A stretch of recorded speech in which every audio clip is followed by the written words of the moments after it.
Hello everyone, welcome to the exam time. Sir, आज हम लोग करने वाले हैं पब्लिक फाइनेंस, वो भी एक क्लास में। वन शॉट क्लास होने वाला है, डिटेल रिवीजन होगा जहां पे वो सारे पॉइंट्स जिस जहां से एग्जाम में क्वेश्चंस आते हैं उसको हम लोग कवर अप करेंगे। जैसा कि अब हमारे एग्जाम में काफी कम समय रह गया है, तो अब हमें कंटिन्यूअसली जो हमारे वन शॉट्स हैं वो हमें कवर करना होगा सो दैट हम एग्जाम में अच्छा परफॉर्म कर पाए। तो बिना किसी देरी के अपने आज के सेशन को स्टार्ट करते हैं। सबसे पहले इंट्रोडक्शन देखेंगे कि पब्लिक फाइनेंस होता क्या है। अब देखो, अगर हम लोग बात करते हैं पब्लिक फाइनेंस की, तो पब्लिक फाइनेंस हमारे एक इकोनॉमिक्स का ब्रांच है जो कि सरकार के द्वारा किया गया जितना भी इनकम हो, मतलब जो उसके इनकम होते हैं या उनके द्वारा जो भी एक्सपेंडिचर की गई हो, उसकी यहाँ पे बात होती है हमारे पब्लिक फाइनेंस के अंदर। इसमें हम लोग देखते हैं कि गवर्नमेंट का जो वॉलेट है, जैसे अगर हम लोग बात करें, अगर एक फैमिली इंडिविजुअल की बात करें, तो इंडिविजुअल में जैसे हमारे फादर होते हैं या हमारी मदर, उनका एक वॉलेट होता है जिसके थ्रू हमारी पूरी फैमिली मैनेज होती है, मतलब फैमिली बजट हम बोल सकते हैं। वैसे ही सरकार का एक वॉलेट होता है। उस वॉलेट से कैसे हमारी सरकार अपने एक्सपेंडिचर को करती है, पूरे स्टेट को चलाती है, उसी की बात होती है हमारे पब्लिक फाइनेंस के अंदर। तो पब्लिक फाइनेंस क्या है? ये एक ब्रांच है हमारे इकोनॉमिक्स का जो कि स्टडी करता है income and expenditure of public authorities, मतलब हमारी सरकार, and the adjustment of one to other. It deals with the government raises money through various sources and how that money is utilised. मतलब तुम यहाँ पे समझ पा रहे होगे कि ये हमारी पब्लिक फाइनेंस जो है ये बात करती है कि सरकार कैसे अलग अलग सोर्सेस से पैसे लाती है और उस पैसे को कैसे यूटिलाइज करती है हमारे इकोनॉमिक और सोशल ऑब्जेक्टिव को अचीव करने में। अब इंडियन कंटेक्स्ट का एक एग्जांपल अगर तुम लो, तो जैसे कि the presentation of annual union budget by the finance minister in the parliament is a practical application of public finance principle. तो ये जो बजट हम लोग प्रेजेंट करती है, हमारी फाइनेंस मिनिस्टर जो प्रेजेंट करती हैं, ये एग्जांपल हो सकता है हमारे पब्लिक फाइनेंस का। अब स्कोप की बात कर लेते हैं, मतलब दायरे कि पब्लिक फाइनेंस कहाँ तक फैला हुआ है। देखो, कुछ चीजें इसमें आती हैं जैसे कि पब्लिक रेवेन्यू। सबसे फर्स्ट पब्लिक रेवेन्यू, मतलब टैक्स लेते हैं हम हमारी जनता से हमें रेवेन्यू मिलता है। पब्लिक एक्सपेंडिचर, अब जो जनता से लिया गया पैसा है उसे खर्च करना, स्पेंड करना। फिर पब्लिक डेट, बोरो करते हैं हम लोग। फिर फाइनेंशियल एडमिनिस्ट्रेशन, मतलब बजट तैयार करना। इकोनॉमिक स्टेबलाइजेशन, हमारी पॉलिसी कैसी होगी, फिस्कल पॉलिसी कैसी रहेगी सो दैट हमारी जो इकोनॉमिक हमारी इकोनॉमी है वो स्टेबलाइज चले। और अब मॉडर्न सिनेरियो से अगर तुम देखो तो इसमें दो चीजें और आ जाती हैं। पहला आता है इन्वायरमेंटल फाइनेंस और दूसरा आता है सोशल सिक्योरिटी। अब ये जो 2 मॉडर्न इसमें ऐड हुए हैं, इनका एम होता है लॉन्ग टर्म वेलफेयर का। वैसे हमारे जो पुराने थे उनका भी लॉन्ग टर्म वेलफेयर ही था, लेकिन मॉडर्न स्कोप्स जो हैं, ये भी हमारे लॉन्ग टर्म वेलफेयर की बात करते हैं। एग्जांपल देखो, the finance commission of India article 280 helps to define the scope of federal finance by deciding how tax revenue shared between the centre and state. अब यहाँ पे बोला जा रहा है आर्टिकल 280, ये हमें मदद करता है डिफाइन करने में कि कैसे हमारी जो फेडरल फाइनेंस है वो कैसे टैक्स को डिटरमाइन करेगी कि सेंट्रल गवर्नमेंट के पास कितना जाएगा और स्टेट के पास कितना जाएगा, कैसे शेयर करना है। ठीक है, तो ये हमारे स्कोप के अंदर आता है। तो पब्लिक फाइनेंस के अगर बारे में जब भी माइंड में आए, व्हाट इज पब्लिक फाइनेंस, तो समझ लो इन्हीं सारी चीजों की बात होगी। Public revenue, public expenditure, public debt, financial administration, economic stabilisation. अब नेक्स्ट इसमें आता है हमारा पब्लिक वर्सेस प्राइवेट फाइनेंस। अब यहाँ पे देखना, पब्लिक और प्राइवेट फाइनेंस में क्या डिफरेंस होता है कि देखोगे, जब हम लोग जब बात करते हैं पब्लिक फाइनेंस की, तो यहाँ पे कंप्लीटली बात होगी हमारी सरकार की, हमारी स्टेट की। लेकिन जब बात आती है प्राइवेट फाइनेंस की, तो यहाँ पे आप जैसे, हम जैसे इंडिविजुअल्स हो गए या हमारी कोई फर्म हो गई, इंडस्ट्रीज हो गई, तो प्राइवेट फाइनेंस में उसकी बात होती है। अब दोनों ही फाइनेंस इनकम एंड एक्सपेंडिचर दोनों से डील करती हैं, लेकिन डिफरेंस यही हो जाता है कि पब्लिक हमारी जो हमारी पब्लिक फाइनेंस होती है वो हमारी आम जनता के लिए होती है। The fundamental logic of their operation differ significantly in the terms of objectivity, objectives and flexibilities. अब यहाँ पे तुम देखना, प्राइवेट इंडिविजुअल जो होता है अपनी इनकम को, सॉरी, अपनी स्पेंडिंग को, कि खर्च उसको कितना करना है, वो एडजस्ट करता है अपने इनकम के अनुसार। A private individual adjust spending to income. लेकिन जो गवर्नमेंट होती है वो अपने इनकम को एडजस्ट करती है टू स्पेंडिंग। एग्जाम्पल से समझना, कोविड 19 के दौरान जो हमारी भारत सरकार है उसने क्या किया, स्पेंडिंग को बढ़ा दिया। अब उसके पास रेवेन्यू बहुत कम है, पता है उसे, लेकिन उसने क्या किया, बोरो करना स्टार्ट किया गवर्नमेंट ने, और इस सिचुएशन में स्पेंडिंग को बढ़ाया गया। लेकिन अब तुम ध्यान अगर याद करो तो वहां पे तुम देखोगे जितने भी प्राइवेट पर्सन थे, वो ज़्यादा दिन तक टिक नहीं पाए। उनकी या तो कंपनी बंद हो गई, फर्म बंद हो गई। ठीक है? तो ये चीज़ तुम देखना कि ये जो लाइन था ना, इसका मतलब यही निकलता है। इस एग्ज़ाम्पल से तुम इसे समझ सकते हो।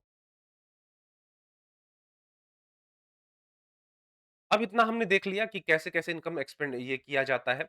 अब प्राइवेट फाइनेंस जो होता है ना, इनका मेन पर्पस होता है अपने प्रॉफिट को मैक्सिमाइज़ करना। अपने कैसे प्रॉफिट को बढ़ा सके। लेकिन पब्लिक फाइनेंस का मकसद होता है कि आम जनता के लिए हम कितना चीज़ कर सकते हैं। मतलब बात होगी यहाँ पे सोशल वेलफेयर को बढ़ाने की। तो ये दोनों में डिफरेंस है। मोस्ट इंपॉर्टेंट एग्जाम में पूछा जाता है principal of maximum social advantage. किसने दिया था ये प्रिंसिपल? तो ये प्रिंसिपल दिया गया था ह्यूग डॉल्टन के द्वारा। अब यहाँ पे इस प्रिंसिपल को अगर तुम्हें समझना है तो मैं बताता हूँ स्टार्टिंग से। इसमें इसके अंदर तुम्हें कुछ बातें, इसका जो कोर आइडिया होता है, तुम्हें कोर आइडिया माइंड में रखना है। गवर्नमेंट को उतना ही टैक्स लेना चाहिए और उतना ही टैक्स खर्च करना चाहिए। मतलब जो टैक्स लिया और उस पैसे को उतना ही खर्च करना चाहिए जहां तक सोसाइटी को सबसे ज्यादा बेनिफिट मिले। आसान भाषा में समझना, देखो यहाँ पे तुम्हें स्क्रीन पे दिख रहा होगा मार्जिनल सोशल सेक्रीफाइस टर्म। ये क्या होता है मार्जिनल सोशल सेक्रीफाइस? तब देखो जब टैक्स बढ़ता है ना, तो लोगों के जेब से पैसा निकलता है। अब लोगों के जेब से अगर पैसा निकल रहा है तो उनका दर्द भी बढ़ेगा। मतलब हर एक एक रुपया एक्स्ट्रा टैक्स लेने पर सोसाइटी को थोड़ा सेक्रीफाइस करना पड़ता है। ये होता है हमारा मार्जिनल सोशल सेक्रीफाइस, एमएसएस। तो एमएसएस को याद अगर रखना है तो मतलब समझो टैक्स का दर्द। टैक्स बढ़ाया, लोग के जेब से पैसा निकला और उनका दर्द बढ़ता है। ये हमारा क्या है? Social sacrifice, additional social, marginal social sacrifice. लेकिन जब बात आती है मार्जिनल सोशल बेनिफिट की, तो यहां पे इसका मतलब है गवर्नमेंट उस पैसे को स्कूल्स में, हॉस्पिटल्स में या फिर रोड बनाने में लगाती है। मतलब हर एक एक्स्ट्रा रुपया खर्च करने पर सोसाइटी को बेनिफिट मिलता है। इसीलिए इसे हम लोग बोलते हैं मार्जिनल सोशल बेनिफिट, एमएसबी। मतलब स्पेंडिंग का फायदा, एक रुपया एक्स्ट्रा खर्च कर रहे हो तो क्या फायदा मिल रहा है। अब इसका मेन लॉजिक समझना, जब हमारा एमएसबी, मार्जिनल सोशल बेनिफिट ज्यादा होता है हमारे एमएसएस से, तो फायदा ज्यादा हमारा हो रहा है, दर्द कम हो रहा है। मतलब गवर्नमेंट को और खर्च करना चाहिए।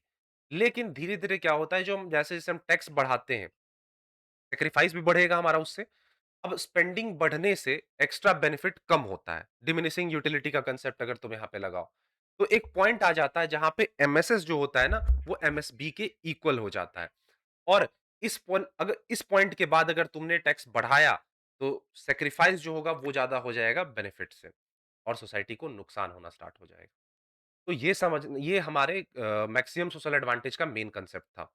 आप एक एग्जांपल से समझ सकते हैं इसको, जैसे कि गवर्नमेंट लग्जरी कार पे टैक्स ज्यादा लगाती है।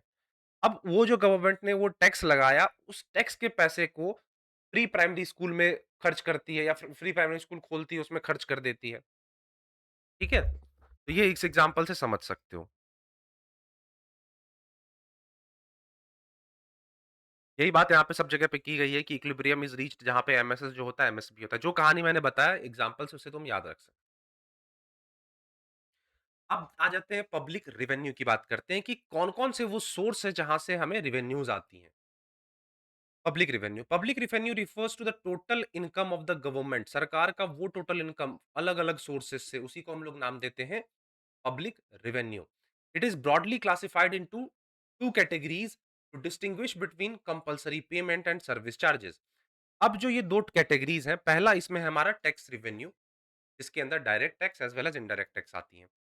नॉन टैक्स रेवेन्यू क्या हो जाएंगे? जैसे कि फीस हो गए, फाइन लगाना, एस्केट्स हो गए, प्रॉफिट्स हो गए, पीएसयूज और ग्रांट्स वगैरह मिल जाती हैं, जैसे चालान वगैरह हो गया।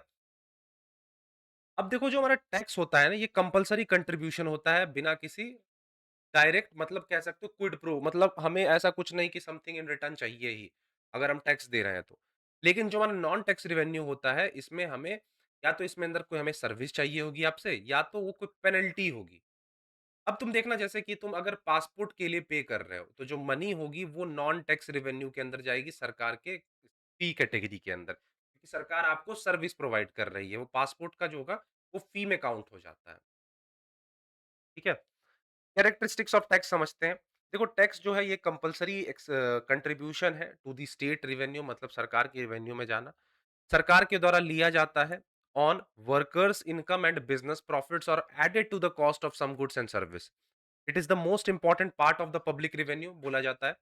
की फीचर्स अगर इसकी हम लोग बात करें तो ये एक पर्सनल ऑब्लिगेशन है, मतलब यहाँ पे कोई भी डायरेक्ट क्विड प्रो क्यों नहीं है। आप डिमांड नहीं कर सकते हो स्पेसिफिक सर्विस के लिए, अगर आपने टैक्स पे किया तो स्पेसिफिक सर्विस उस टैक्स पे किए के बदले नहीं कर सकते हो। ये कॉमन बेनिफिट के लिए होता है। सोसाइटी में हमारे जितने भी सिटीजन्स रह रहे होते हैं, उनके कॉमन बेनिफिट के लिए होता है। मतलब सबका फ़ायदा हो। एंड फेल्योर टू पे रिजल्ट्स इन लीगल पनिशमेंट, और अगर आप टैक्स पे नहीं करते हो तो आपको लीगली पनिश किया जाएगा। अगर आप यहाँ पे इनकम टैक्स पे करते हो सरकार को, तो आप यहाँ पे डिमांड नहीं कर सकते हो कि आपके घर के आगे, सिर्फ़ और सिर्फ़ आपके घर के आगे जो या तो रोड बनवा दो, या तो उस पैसे का इस्तेमाल करके हमारे घर को रिपेयर करवा दो। ये चीज़ नहीं कर सकते हो। नेक्स्ट मोस्ट इंपॉर्टेंट जो कि एग्जाम में आने का चांस रहता है, आता है हमारा cannons of taxation. Adam Smith ने दिया था। कैनन्स क्या होते हैं? कैनन्स हमारे वो फंडामेंटल रूल्स होते हैं, फंडामेंटल प्रिंसिपल्स होते हैं, जिस पे हमारा टैक्स सिस्टम बेस्ड होता है। अब एडम स्मिथ ने टोटल 4 कैनन्स दिए थे 1776 में, और जो कि अभी भी रिलेवेंट है। पहला आता है कैनन ऑफ इक्वलिटी। इक्वालिटी मतलब टैक्स को कुछ इस तरीके से आप बनाओगे कि मतलब उसकी एबिलिटी के हिसाब, जिस इंसान की जो कैपेबिलिटी होगी उसके हिसाब से वो प्रोपोर्शनेट किया जाएगा। दूसरा आता है कैनन ऑफ सर्टेनिटी, मतलब जो हमारा टैक्स होगा वो टाइम, एक सर्टेन टाइम के लिए होना चाहिए, एक सर्टेन मैनर में होना चाहिए, और अमाउंट जो होगा वो क्लियर होना चाहिए। अब कैनन्स ऑफ इक्वालिटी की अगर हम लोग यहाँ पे ज्यादा बात करें, तो तुम देखोगे हमारा जो टैक्स स्लैब रेट जो होता है उसमें तुम देखोगे अलग अलग इनकम के बेस्ड पे, मतलब एबिलिटी के हिसाब से वहां पे टैक्स रेट लगाया गया है। फिर तीसरा था कैनन ऑफ कन्वीनियंस। अब जो हमारा टैक्स है वो बहुत आसानी से कलेक्ट होना चाहिए, उसमें ज्यादा तामझाम नहीं होना चाहिए। और नेक्स्ट आता है कैनन ऑफ इकोनॉमी, मतलब कोशिश किया जाए कि कलेक्शन का जो कॉस्ट होगा उसे कम से कम रखा जाए। तो ये हमारे टोटल 4 कैनन्स इसके अंदर आते हैं। कौन-कौन से रिपीट कर लो। Canons of equality, canons of certainty, canons of convenience और कैनन्स ऑफ इकोनॉमी।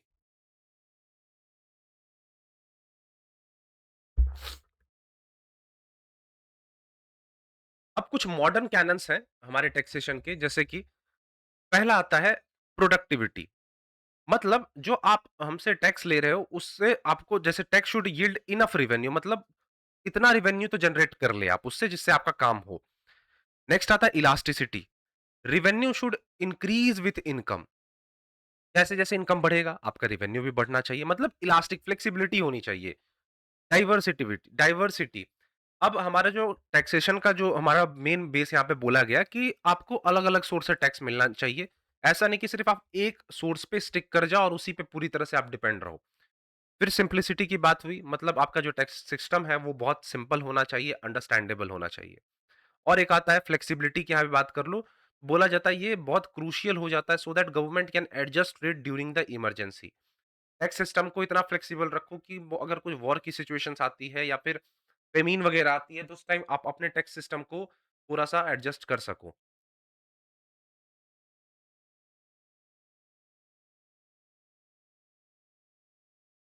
अब ये सारे देखो, जो कुछ चीजें हम लोग यहाँ पे अपने इनकम टैक्स से रिलेटेड कंसेप्ट देखेंगे।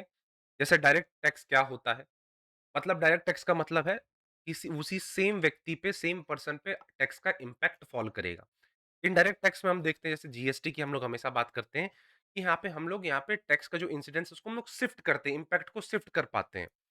जैसे सेलर ने, मैं पहले होलसेलर ने किया, रिटेलर को रिटेलर ने हमारे कंज्यूमर पे डाल दिया, हम जैसे कंज्यूमर पे। तो यहाँ पे क्या डायरेक्ट टैक्स में ये हो पाएगा? नहीं। तो direct tax is one where the impact and incidence fall on the same person, सिर्फ और सिर्फ उसी व्यक्ति पे जाएगा। The person on whom the tax is levied is also the one who actually bears the money burden. In simple terms, you pay it directly to the government. अपने pocket से आप सिंपली सरकार को पे करोगे। जैसे इन एग्जाम्पल के तौर पे तुम्हें पता ही है इनकम टैक्स। अब ये जो टैक्स होते हैं हमारे प्रोग्रेसिव नेचर के होते हैं। प्रोग्रेसिव का मतलब जो जितना अमीर वो उतना ज्यादा पे करेगा, और प्रमोट करते हैं सिविक कॉन्शियसनेस को। मतलब लोगों के अंदर ये भावना होनी चाहिए कि वो अपने नेशन के लिए कंट्रीब्यूट कर रहे हैं, अपने देश के लिए कंट्रीब्यूट कर रहे हैं। अब इनडायरेक्ट टैक्स क्या होता है? तो इनडायरेक्ट टैक्स का मतलब यहाँ पे क्या होता है, अलग-अलग जो इम्पैक्ट होगा टैक्स का, वो अलग-अलग व्यक्ति पे फॉल करेगा। मतलब जो टैक्स होगा, यहाँ पे मान लो शॉपकीपर से लिया गया, तो शॉपकीपर क्या करेगा, उस बर्डन को शिफ्ट कर देगा कंज्यूमर पे। और जो इनडायरेक्ट टैक्स होता है हमारा, रिग्रेसिव नेचर का होता है। अब यहाँ पे तुम देखो कि पुअर हो, रिच हो, आपको सेम अमाउंट, एक बिस्किट का पैकेट खरीद रहे हो तो आपको उतना पे करना ही होगा। बोला जाता है जीएसटी जो है वो भारत में सबसे बड़ा इनडायरेक्ट टैक्स है हमारा। अगर हम लोग जब मोबाइल फ़ोन खरीदने जाते हैं, तो हम लोग जो शॉपकीपर को टैक्स पे करते हैं, वो जो शॉपकीपर होता है उस टैक्स को सरकार को देता है। तो ये हमारा इनडायरेक्ट टैक्स का एग्ज़ाम्पल हो जाएगा। अब दोनों के बीच में क्लियर कट डिफरेंस समझ लो। पहला आता है प्रोग्रेसिव, रिग्रेसिव और प्रोपोर्शनल, यहाँ पे 3 चीज़ें हैं। और एक डिग्रेसिव भी है, इसको देखते हुए चलेंगे, प्रोग्रेसिव, रिग्रेसिव, प्रोपोर्शनल और डिग्रेसिव। अब यहाँ पे देखना रेट कैसे चेंज होता है इनकम में चेंज होने से। प्रोग्रेसिव में देखोगे रेट बढ़ेगा एज इनकम डिक्रीज। क्या कोर प्रिंसिपल है? एबिलिटी टू पे, मतलब इक्वालिटी की बात होगी। रिग्रेसिव सिस्टम की बात करें तो रेट डिक्रीज होगा जैसे जैसे आपकी इनकम बढ़ेगी, मतलब गरीब इंसान को दिक्कत होगी यहाँ पे। प्रोपोर्शनल की बात करें तो यहाँ पे रेट जो होगा कांस्टेंट होगा, मतलब यूनिफॉर्मिटी प्रिंसिपल को फॉलो किया जा रहा है। और डिग्रेसिव की बात करें तो ये एक लिमिट तक तो प्रोग्रेसिव है, उसके बाद क्या हो जाता है, प्रोपोर्शनल हो जाता है। मतलब ये प्रैक्टिकलिटी की बात करता है। प्रोग्रेसिव टैक्स जो है हमारा, इसको बोला जाता है कि ये एक जस्ट है, फेयर है, मतलब इनइक्वालिटी को खत्म करता है। लेकिन हमारा जो डिग्रेसिव है टैक्स है, is what many countries including India actually follow for income tax slabs. अब एग्जांपल के तौर पे यहाँ पे तुम देखोगे, पहले 0%, 5%, 10%, 20%, 30% स्लैब इन इंडिया, ये रिप्रेजेंट कर रहा है प्रोग्रेसिव, साथ ही साथ डिग्रेसिव हाइब्रिड को भी रिप्रेजेंट कर रहा है। तो हम कह सकते हैं डिग्रेसिव और प्रोग्रेसिव दोनों चलता है हमारे यहाँ पे।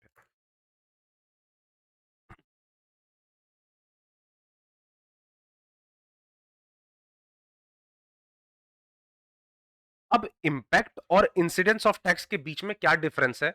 सिंपल सा क्लियर डिफरेंस याद रखना।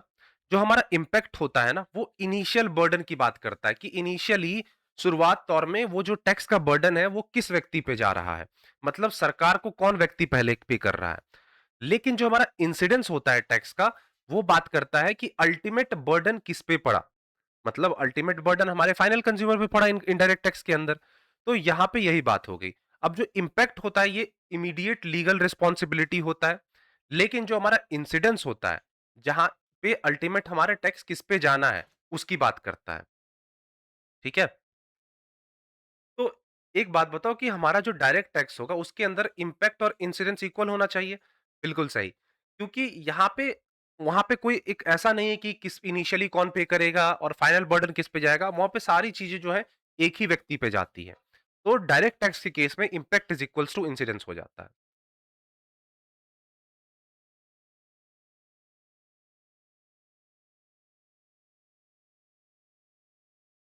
नेक्स्ट कंसेप्ट इसमें आता है शिफ्टिंग ऑफ टैक्सेशन का। जब हम लोग बात करते हैं शिफ्टिंग ऑफ टैक्सेशन की, तो इसमें हमें दो चीजें देखनी होती हैं। पहला आता है फॉरवर्ड शिफ्टिंग और दूसरा आता है बैकवर्ड शिफ्टिंग। क्या है दोनों ये, फॉरवर्ड शिफ्टिंग और बैकवर्ड शिफ्टिंग? समझना, टैक्स जब यहाँ पे हम लोग प्रोड्यूसर से जब कंज्यूमर पे शिफ्ट कर रहे होते हैं, अब कैसे टैक्स शिफ्ट करोगे कंज्यूमर पे? प्राइस बढ़ाकर। प्रोडक्ट की तुमने प्राइस को बढ़ा दिया, अल्टीमेट जो है टैक्स का जो बर्डन है हमारे कंज्यूमर पे चला गया। तो शिफ्टिंग का मतलब है the transfer of the money burden of a tax from the person on whom it is originally levied to someone else. मतलब जिससे शुरुआत में ओरिजिनली जिससे लिया गया, उस टैक्स को शिफ्ट कर देना किसी और पे। दो टाइप्स होते हैं। पहला बताया फॉरवर्ड शिफ्टिंग, जहां पे हम लोग प्रोड्यूसर से कंज्यूमर पे शिफ्ट करते हैं बाय इंक्रीजिंग द प्राइस। और एक होता है बैकवर्ड शिफ्टिंग, जब टैक्स को आप क्या कर रहे हो, प्रोड्यूसर से सप्लायर पे शिफ्ट कर दे रहे हो। कैसे? आप उसको रॉ मटेरियल के कम प्राइसेस पे करोगे। अब ये जो शिफ्टिंग होता है ना हमारा, जो भी तुम दो शिफ्टिंग देख रहे हो, ये कंप्लीटली डिपेंड करता है कि elasticity of demand and supply कैसा है। एग्जाम्पल के तौर पे समझ सकते हैं कि गवर्नमेंट अगर टैक्स बढ़ाएगी स्टील्स पे, तो जो हमारे बिल्डर्स होंगे वो क्या करेंगे, फ्लैट्स के प्राइसेस को बढ़ा देंगे, मतलब जहां पे आप यूज कर रहे हो उसे। ठीक है, तो इस चीज को क्लियर रखना।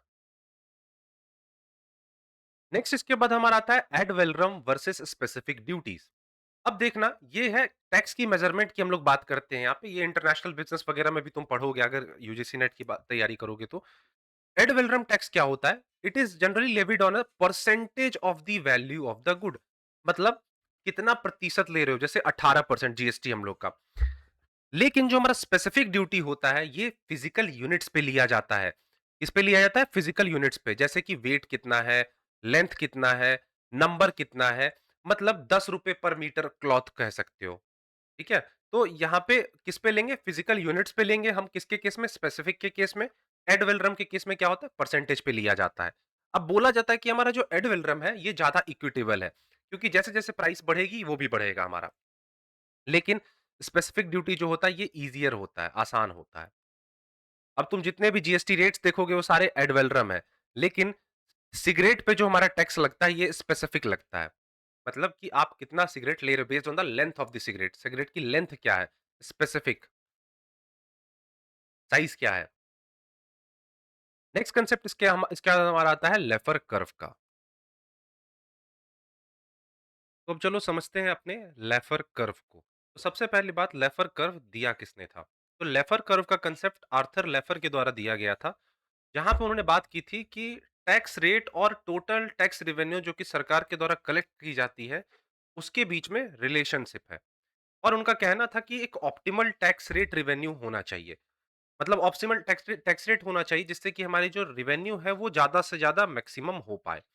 अब समझते हैं कि हमारा एग्जैक्टली आसान भाषा में कि जो लेफर कर्व है ये क्या बोलती है। लेफर कर्व का कहना है कि टैक्स रेट बढ़ाने से हमेशा रेवेन्यू नहीं बढ़ता है। मेन क्रक्स इसका यही है, इसको याद रखना। इसके दो एक्सट्रीम होते हैं। मान लो अगर 0% टैक्स है, गवर्नमेंट तुमसे कुछ ले ही नहीं रही है, मतलब रेवेन्यू सरकार की जीरो है। दूसरा सिचुएशन हो सकता है 100% टैक्स, गवर्नमेंट बोलती है तुम जितना कमाओगे हम सब ले लेंगे, तो यहाँ पे कोई काम ही नहीं करेगा और रिजल्ट क्या होगा रेवेन्यू का, जीरो हो जाएगा। तो अब लॉजिक यहाँ पे तुम्हें लगाना है, अगर 0% पे भी रेवेन्यू जीरो है और 100% पे भी जीरो है, तो बीच में कहीं ना कहीं एक पॉइंट होगा जहां पे हमारा रेवेन्यू मैक्सिमम हो रहा होगा। उसी को हम लोग बोलते हैं ऑप्टिमल टैक्स रेट। तो लेफर कर्व का कहना ही यही था कि ऑप्टिमल टैक्स रेट होना चाहिए। अब यहां पे तुम देखोगे कि जो हमारा लेफर कर्व होता है इसका जो ग्राफ होता है वो इन्वर्टेड यू शेप का होता है। मैं ग्राफ अभी तुम्हें दिखाऊंगा। मतलब समझना कि पहले टैक्स रेट बढ़ाओ, रेवेन्यू बढ़ता है। एक पॉइंट आता है थोड़ा-सा और टैक्स बढ़ाते हो, लोग काम कम करते हैं और टैक्स छुपाना स्टार्ट कर देते हैं, रेवेन्यू गिरने लग जाती है। तो इसीलिए जो हमारा कर्व है ना, इन्वर्टेड यू शेप बनता है। मतलब पहले तुमने टैक्स बढ़ाया जिससे तुम्हारा रेवेन्यू बढ़ा, थोड़ा-सा और तुमने टैक्स बढ़ाया एक पॉइंट का, थोड़ा और बढ़ा।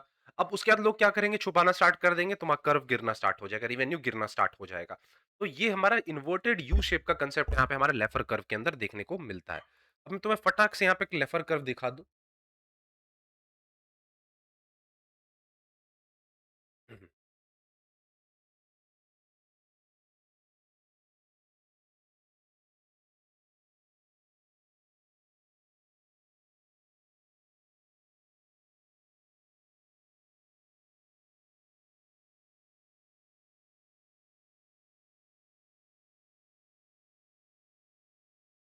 हाँ, तो तुम्हें स्क्रीन पे विजिबल होगा यहाँ पे लेफर कर्व। देखोगे यहाँ पे सबसे पहले आप क्या कर रहे हो, टैक्स रेवेन्यू बढ़ाते जा रहे हो। वाई एक्सिस पे देखो, एक्स एक्सिस में टैक्स रेट्स हैं। ठीक है। टैक्स रेट जैसे जैसे बढ़ेगा रेवेन्यू बढ़ेगा, एक पॉइंट पे आएगा वहां पे रुक जाएगा हमारा, और उसके बाद क्या होगा कि टैक्स रेट गिरना स्टार्ट हो जाएगा। तो यही कहानी है हमारे लेफर कर्व की, तो इसको याद रखना। अब नेक्स्ट कंसेप्ट आता है टैक्स ब्यूएंसी और टैक्स इलास्टिसिटी। क्या होता है टैक्स ब्यूएंसी और टैक्स इलास्टिसिटी। तो टैक्स ब्यूएंसी का कहना है कि यहाँ पे हम लोग मेजर करेंगे टोटल रिस्पॉन्सिवनेस को। मतलब पढ़ो एक बार जरा इसे। Buoyancy measures the total responsiveness of tax revenue to changes in the national income, that is our GDP, include the effect of new tax law. अब इसको आसान भाषा में समझो तुम। तो चलो यहाँ पे तुम्हें देखो आसान भाषा में मैं समझाता हूँ कि टैक्स ब्यूएंसी होता क्या है यहाँ पे। अब देखना, टैक्स ब्यूएंसी का कहना है कि जीडीपी बढ़ाने पर हमारा टैक्स रेवेन्यू कितना बढ़ा। मतलब जीडीपी बढ़ने पर टैक्स रेवेन्यू कितना बढ़ा। अब इसके अंदर नए टैक्स लॉ भी आते हैं। मतलब मेरे कहने का है जीडीपी बढ़ा, गवर्नमेंट ने टैक्स रेट बढ़ा दिया। अब नए कंप्लायंस रूल्स लाए गए, जीएसटी रिफॉर्म की गई, जो कि हमारा टोटल इफेक्ट रेवेन्यू पर पड़ता है। इसका फॉर्मूला वगैरह भी होता है, percentage change in tax revenue upon में परसेंटेज चेंज इन जीडीपी। लेकिन यहाँ पे तुम देखना टैक्स इलास्टिसिटी की बात हम लोग करते हैं, तो जीडीपी बढ़ने पर टैक्स रिवेन्यू कितना बढ़ा? एज़्यूम करना है तुम्हें कि टैक्स लॉ तुम्हारा सेम है। मतलब टैक्स रेट सेम है, कोई नई पॉलिसी नहीं है, सिर्फ़ और सिर्फ़ इकोनॉमी ग्रो की है। एग्ज़ाम्पल से समझो कि जीडीपी 10% से बढ़ा, तो केस 1 तुम क्या देखोगे कि टैक्स रिवेन्यू 15% से बढ़ गया, लेकिन गवर्नमेंट ने टैक्स रेट भी बढ़ाया। ये हमारा ब्यूयंसी है। क्या मैंने बोला जीडीपी 10% से बढ़ा, तो सरकार का टैक्स रिवेन्यू जो है वो 15% से बढ़ा, तो गवर्नमेंट ने क्या किया टैक्स रेट भी बढ़ा दिया। तो ये हमारा बीएनसी है। लेकिन केस 2 अगर तुम समझोगे तो जहाँ पे टैक्स रिवेन्यू आपका 8% से बढ़ा और टैक्स रेट भी सेम ही है, सेम था, तो ये इलास्टिसिटी है। तो ये दोनों के बीच में क्लियर रखना कि हमारा टैक्स बीएनसी और टैक्स इलास्टिसिटी क्या है। इंपॉर्टेंट पॉइंट कि अगर हमारा ब्यूएंसी 1 से ज्यादा होता है, तो मतलब हमारा टैक्स रिवेन्यू जो है वो टैक्स रिवेन्यू जीडीपी से ज्यादा तेजी में ग्रो कर रहा है। गवर्नमेंट टैक्स बेस एक्सपैंड कर रही है और अगर इलास्टिसिटी 1 से ज्यादा है, तो टैक्स सिस्टम हमारा नेचुरली प्रोग्रेसिव है। इसके बाद है हमारा कंसेप्ट जीएसटी का। तो जीएसटी एक कंप्रिहेंसिव मल्टी स्टेज और destination based tax indirect tax system है, जो कि हर एक वैल्यू एडिशन पे ली जाती है। इसे जुलाई 1 2017 में इंट्रोड्यूस किया गया था वाया दी 101st कॉन्स्टिट्यूशनल अमेंडमेंट। इसने कॉम्प्लेक्स वेब ऑफ टैक्स को रिमूव किया, जैसे कि वैट को रिमूव किया, रिप्लेस किया मतलब सर्विस टैक्स को रिप्लेस किया, एक्साइज ड्यूटी को रिप्लेस किया। कोर लॉजिक क्या था जीएसटी के पीछे कि वन नेशन वन टैक्स होना चाहिए। मतलब यहाँ पे कैस्केडिंग इफेक्ट को खत्म करने की बात की गई थी। कैस्केडिंग इफेक्ट क्या होता है कि जब हम बार-बार एक ही टैक्स पे, एक ही इनकम पे बार-बार टैक्स ले रहे हो, टैक्स ऑन टैक्स मतलब टैक्स पे ही आप टैक्स ले रहे हो, तो उसी को कैस्केडिंग इफेक्ट बोलते थे। तो जीएसटी ने उस कैस्केडिंग इफेक्ट को एलिमिनेट कर दिया। अब जीएसटी के 3 टाइप्स होते हैं, सीजीएसटी मतलब सेंट्रल, एसजीएसटी स्टेट और आईजीएसटी मतलब यहाँ पे इंटीग्रेटेड होता है इंटर स्टेट ट्रेड के लिए। ठीक है। नेक्स्ट इसके बाद कंसेप्ट जान लो पब्लिक एक्सपेंडिचर का। तो पब्लिक एक्सपेंडिचर क्या होता है? Public expenditure refers to the spending incurred by the public authorities. मतलब सेंट्रल के द्वारा किया जा रहा है खर्च, स्टेट के द्वारा लोकल अथॉरिटीज जब यहाँ पे खर्च कर रही है for the satisfaction of the collective needs and social welfare. मतलब आम जनता की नीड्स को सेटिस्फाई करने के लिए, सोसाइटी की वेलफेयर के लिए जब यहाँ पे काम हो रही है, तो उसको हम लोग नाम देते हैं पब्लिक एक्सपेंडिचर। मॉडर्न टाइम्स में तुम अगर देखोगे कि जो गवर्नमेंट का जो रोल है वो पुलिस स्टेट से शिफ्ट हो गया है वेलफेयर स्टेट पे। पुलिस स्टेट का मतलब होता है कि सिर्फ और सिर्फ डिफेंस लॉ पे आप पहले खर्च कर रहे थे, लेकिन अब आप एजुकेशन पे, हेल्थ पे, इंफ्रास्ट्रक्चर की बात आप कर रहे हो। तो यही शिफ्ट हमें देखने को मिला है मॉडर्न एरा में। अब रेवेन्यू और कैपिटल एक्सपेंडिचर के बीच के डिफरेंस को समझ लो अच्छे से। रेवेन्यू एक्सपेंडिचर, इसके पर्पस को जानो। रेवेन्यू एक्सपेंडिचर हम लोग क्यों करते हैं? सरकार को डे टू डे अपने खर्च को मैनेज करने के लिए, मतलब सरकार चलाने के लिए जो एक्सपेंडिचर हो रहा है वो हमारा रेवेन्यू एक्सपेंडिचर होता है। मेन पर्पस इसका यही होता है। लेकिन जो हमारा कैपिटल एक्सपेंडिचर होता है, इसका मेन पर्पस होगा कि असेट्स तैयार करना। रेवेन्यू से क्या कोई असेट बनता है? नहीं। लेकिन कैपिटल एक्सपेंडिचर से हमारा लायबिलिटी भी बन सकता है, फिजिकल और फाइनेंशियल असेट दोनों बन सकता है। फ्रीक्वेंसी की बात करें तो रेगुलर होता है, रिकरिंग होता है हमारा रेवेन्यू। और कैपिटल एक्सपेंडिचर की फ्रीक्वेंसी की बात करें तो कभी कभार होता है, वन टाइम कह लो या फिर इरेगुलर इन द नेचर होता है। एग्जाम्पल के तौर पे कैपिटल के लिए ले सकते हो कि आप हाईवे बना रहे हो, मशीन्स मंगा रहे हो। रेवेन्यू एक्सपेंडिचर में क्या क्या हो सकते हैं? सैलरी, इंटरेस्ट, सब्सिडी, ये सारी चीजें हमें देखने को इसके अंदर मिल जाती है। तो यहाँ पे बोला गया एक हेल्दी इकोनॉमी जो होती है वो कैपिटल एक्सपेंडिचर जो उस पे फोकस करती है, उसको इंक्रीज करने की बात करती है। कैपेक्स वर्ड यहाँ यूज किया गया क्योंकि वो उसके फ्यूचर प्रोडक्टिविटी को भी बढ़ाएगी कि आप कितना प्रोडक्टिव हो सकते हो, कैपेसिटी आपकी कितनी होगी, इस पे बात होती है यहाँ पे। अब एग्जांपल देख लो कि आपने रेलवे ड्राइवर को सैलरी दी, तो ये आपका रेवेन्यू एक्सपेंडिचर होगा। लेकिन आपने एक नई वंदे भारत ट्रेन परचेज की, तो ये कैपिटल एक्सपेंडिचर हो जाएगा।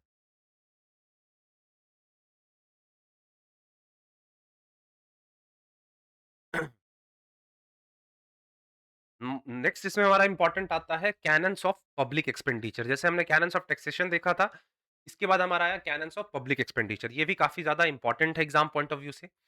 ये क्या है कैनन्स ऑफ पब्लिक एक्सपेंडिचर? तो कैनन ऑफ पब्लिक एक्सपेंडिचर हमारी वो प्रिंसिपल्स है जो कि सरकार को मदद करती है, गाइड करती है कि कैसे उन्हें अपने अमाउंट को स्पेंड करना है, सो दैट उसकी जो एफिशिएंसी है वो ज्यादा हो पाए।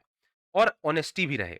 तो सबसे पहला आता है कैनन ऑफ बेनिफिट, मतलब आप इस तरीके से खर्च करो कि ज्यादा से ज्यादा सोशल बेनिफिट निकाल पाओ। दूसरा कैनन ऑफ इकोनॉमी, इकोनॉमी की जैसी बात आई, समझ लो वेस्टेज कम करने की बात आ रही है कि आप रिसोर्स को वेस्ट नहीं करोगे, अपने स्पेंडिंग को प्रॉपर एलोकेट करोगे। तीसरा आता है कैनन्स ऑफ सैंक्शन, मतलब बिना किसी प्रॉपर अथॉरिटी के द्वारा, ऑथराइजेशन के द्वारा आप उसको खर्च नहीं कर सकते हो, सैंक्शन आपको मिलना चाहिए। चौथा कैनन ऑफ सरप्लस, आपको डेफिसिट्स को अवॉइड करना है, आपको सरप्लस में हमेशा रहना है, ये चीज आपको ध्यान में रखना होगा।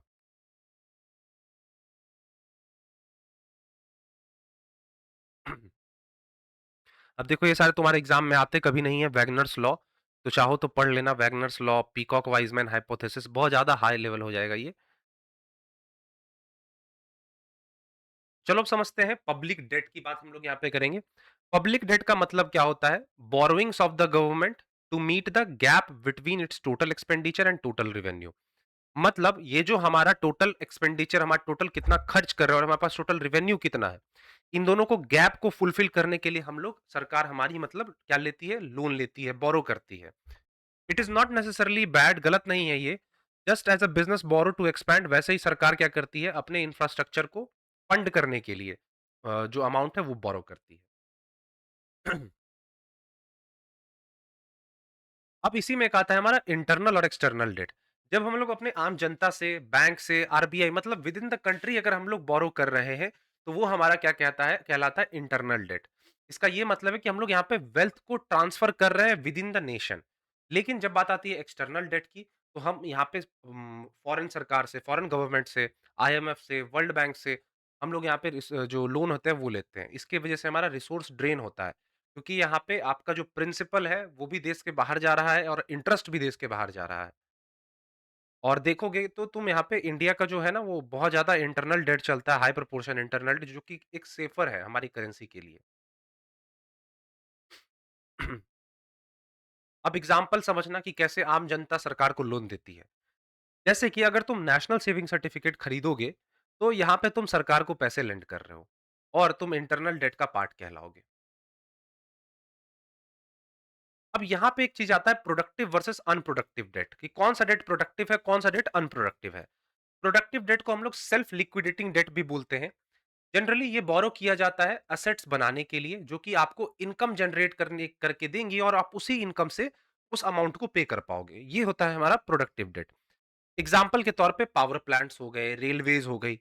लेकिन अनप्रोडक्टिव डेट की बात करें तो इसे हम लोग डेड वेट डेट डेट भी बोलते हैं। जनरली ये इस्तेमाल किया जाता है वॉर जैसी पर्पस के लिए, फेमीन रिलीफ जैसी पर्पस के लिए, इंटरेस्ट पेमेंट करने के लिए। ये आपको कोई भी इनकम जनरेट करके नहीं देगी, साथ ही साथ हो सकता है आपके लिए लाइबिलिटी जरूर बना के दे दे आपको। हम कह सकते हैं ये एक कंट्री के लिए, एक इकोनॉमी के लिए नेट बर्डन की तरह काम करता है। Redemption of public debt, redemption का मतलब होता है कि आप प्रिंसिपल अमाउंट और इंटरेस्ट अमाउंट जो है, वो उस पब्लिक डेट का आप रीपे कर रहे हो, पे करने जा रहे हो। तो इसके कुछ कुछ अलग अलग मेथड्स हैं, जैसे कि आप रिफंड कर सकते हो, कन्वर्ट कर सकते हो। मतलब आपने क्या किया? इंटरेस्ट रेट को रिड्यूस कर दिया। कैसे? नया लो इंटरेस्ट डेट यूज करके। सिंकिंग फंड हो गया, कैपिटल लेवी हो गया। तो इसके बस नाम याद रखना, सिलेबस में नहीं है, उतना नहीं पूछा जाता है।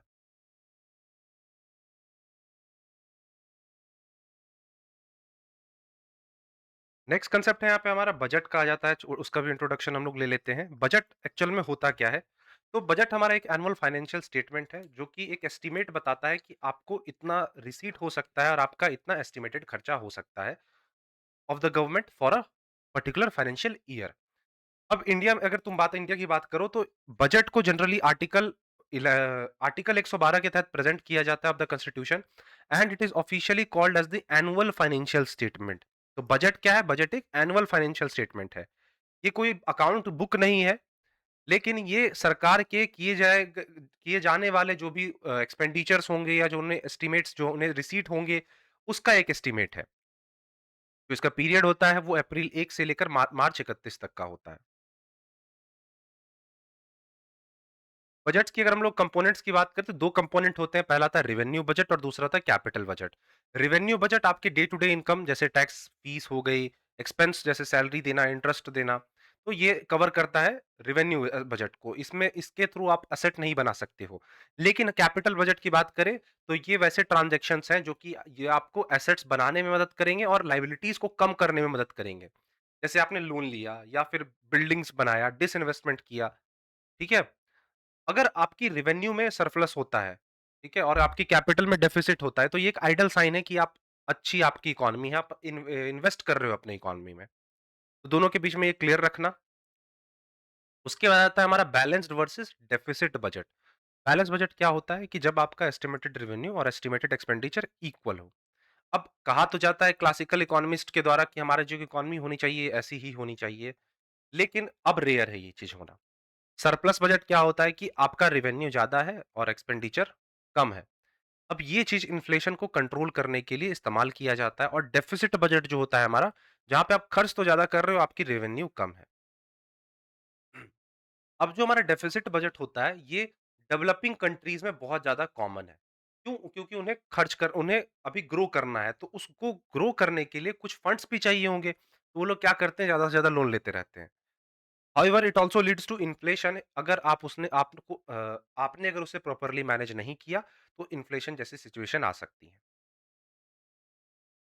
रेवेन्यू डेफिसिट की अगर बात की जाए, तो रेवेन्यू डेफिसिट का मतलब होता है कि आप खर्च तो ज्यादा कर रहे हो, लेकिन आपकी रिसीट कम है। ये इंडिकेट करता है कि गवर्नमेंट जो है वो बोरो कर रही है अपने डे टू डे खर्च को फुलफिल करने के लिए। तो ये एक वार्निंग साइन की तरह काम करता है कि आप अब संभल जाओ, क्योंकि आप ले रहे हो, आप एक डेट की साइकिल में फंस रहे हो। वीसीएस साइकिल ऑफ डेट बोला जाता है। मतलब जहां पे गवर्नमेंट जब ज्यादा बोरो करने लग जाती है अपने डे टू डे खर्चे को मीट करने के लिए, जब गवर्नमेंट बोरो करने लग जाती है, तो उसे हम लोग बोलते हैं वीसीएस साइकिल ऑफ डेट, जहां पे आपको इंटरेस्ट पे करना होता है।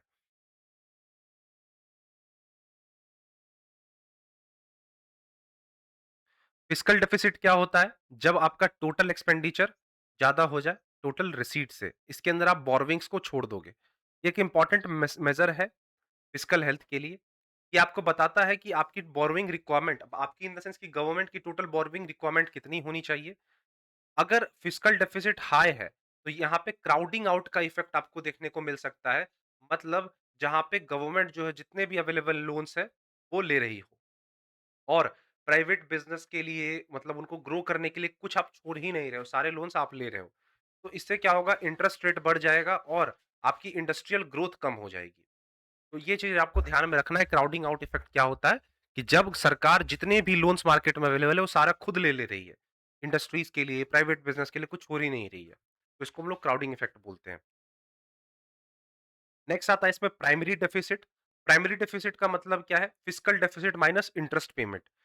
It shows how much the government is borrowing to fund the current year's activity, ignoring the burden of past. इस साल प्रेजेंट में, करंट ईयर में आप जितने भी अलग अलग एक्टिविटीज कर रहे हो, उसको करने के लिए आप कितना अमाउंट बोरो कर रहे हो, ये बताता है आपका primary deficit. Primary deficit is zero. इसका ये मतलब है कि गवर्नमेंट जो है वो बोरो कर रही है ओनली टू पे इंटरेस्ट ऑन ओल्ड लोन। ठीक है, पुराने लोन के इंटरेस्ट को पे करने के लिए। A a low primary deficit is a sign of a fiscal discipline in current policy, और it helps in distinguishing between the past burden and current performance। मतलब ये अच्छा है होता है कि मतलब आपका एक डिसिप्लिन दिखाता है कि आप फिस्कल डिसिप्लिन को फॉलो कर रहे हो, अगर आपकी प्राइमरी डेफिसिट काफी कम है तो।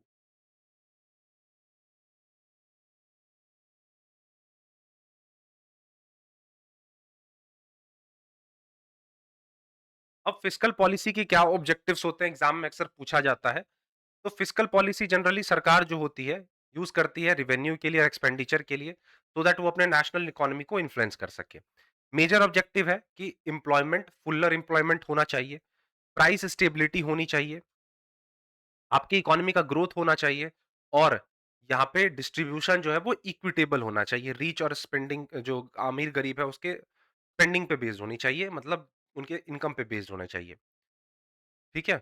और बोला जाता है कि फिस्कल पॉलिसी जो होता है ना, ये हमारा हैंड होता है स्टीयरिंग व्हील का। स्टीयरिंग व्हील है, उसका हाथ होता है हमारा कौन? Fiscal policy. किसी भी इकोनॉमी का ये हैंड कहलाता है, स्टीयरिंग व्हील। अब 2 सिचुएशंस, मतलब 2 फिस्कल पॉलिसी हो सकती हैं, एक्सपेंशनरी और कॉन्ट्रैक्शनरी।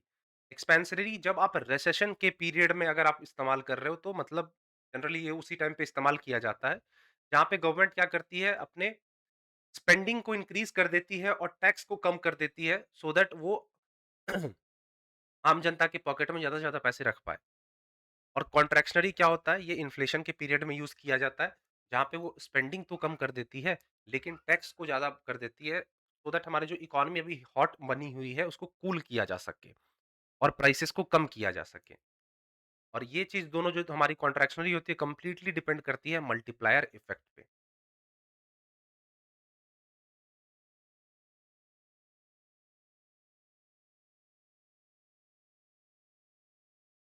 इसको एक बार रीड कर लेना, फाइनेंस कमीशन एंड एफआरएमबी एक्ट। इसके बाद कुछ क्वेश्चन्स आ जाते हैं, इस क्वेश्चन्स को ध्यान से देखो और क्वेश्चन्स को करो। पहला क्वेश्चन है यहाँ पे, 1 मिनट। फर्स्ट क्वेश्चन है, according to the principle of maximum social advantage, the government should stop its activity when total social benefit is equals to total social sacrifice, marginal social benefit is equals to marginal social sacrifice, या फिर जहां पे हमारा marginal social benefit zero होगा, या फिर marginal social benefit, sorry marginal social sacrifice zero होगा। बताओ। Principal of maximum social advantage किसने दिया था? ह्यूग डाल्टन ने दिया था। बहुत आसान भाषा में हमने इसे समझा था। तो जल्दी से फटाफट बताओ इसका क्या आंसर होगा। तो जो इसका करेक्ट आंसर है वो हो जाएगा ऑप्शन नंबर बी। बोला गया principle of maximum social advantage के अनुसार गवर्नमेंट को अपनी एक्टिविटी को रोक देना चाहिए जब marginal social benefit marginal social sacrifice के इक्वल हो जाए। ये चीज मैंने तुम्हें समझाया था। तो चलो इसके एक्सप्लेनेशन को भी देख लेते हैं। यहाँ पे इसका हो जाएगा ऑप्शन नंबर बी।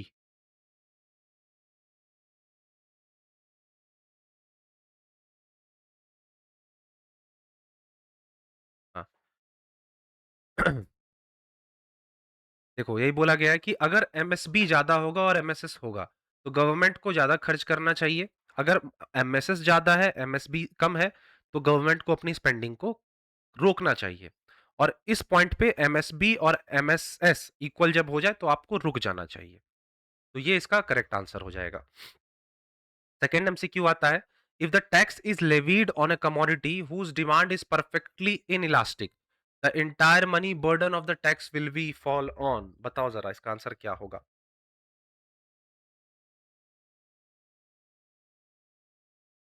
वैसी कमोडिटी जिसका डिमांड परफेक्टली इन इलास्टिक है और उस पर टैक्स लिया जा रहा है, तो उसका बर्डन किस पे जाएगा? जाहिर सी बात है कंज्यूमर पे ही जाएगा, इसमें ज्यादा कुछ सोचने वाली बात नहीं है। तीसरा आता है बजट डेफिसिट का question. Which of the following deficit is the best indicator of the total borrowing requirement of the government in a year? कौन सा इनमें से बेस्ट इंडिकेटर है ये बताने के लिए कि सरकार की एक साल में टोटल बोरोइंग रिक्वायरमेंट कितनी होगी? किससे हमें ये पता चल सकता है, किस टूल से हमें ये चीज पता चलेगा? बताओ फटाफट इसका आंसर। तो इसमें ज़्यादा मत सोचो, मैंने तुम्हें बताया था थोड़ी देर बाद पहले हमने फिस्कल डेफिसिट की बात की थी। तो इसका करेक्ट आंसर हो जाएगा option number B, fiscal deficit. Next इसके बाद आता है question number 4, the displacement effect in the Peacock Wiseman hypothesis refers to. देखो सिलेबस में नहीं है, इसको स्किप कर देना तुम, मैं तो यही बोलूंगा। और पांचवा आता है नेशनल डेट से रिलेटेड क्वेश्चन।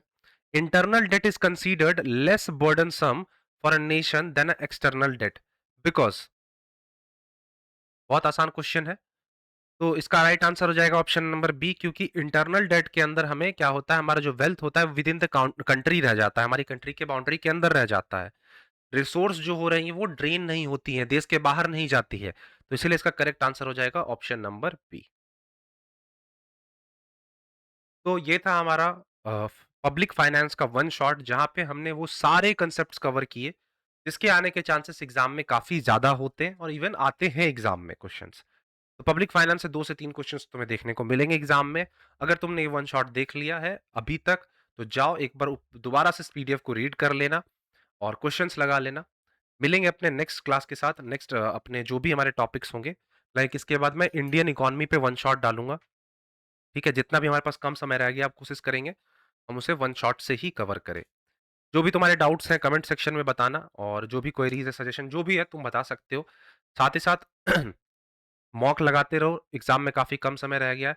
फुल लेंथ 75 के क्वेश्चंस के जो होते हैं हमारे, उसको प्रैक्टिस करते रहो और अपने उसके गलतियों को एनालाइज करते रहो, क्योंकि तुम्हारे पास वहां पे लिमिटेड टाइम होगी। साथ ही साथ मोस्ट इम्पोर्टेंट तुम्हें वहाँ पे नेगेटिव अटेम्प्ट नहीं लेना है क्योंकि तुम जितना भी स्कोर करोगे और अगर तुम वहाँ पे तुक्का लगाते हो तो जो भी तुम्हारा आने वाला भी होगा मार्क्स वो कम हो जाएगा। तो इस बात का ध्यान ज़रूर रखना और प्रैक्टिस करते रहो। तो एंड करेंगे अपने आज के क्लास को। मिलेंगे नेक्स्ट क्लास वन शॉट में। तब तक के लिए thank you, bye bye and take care.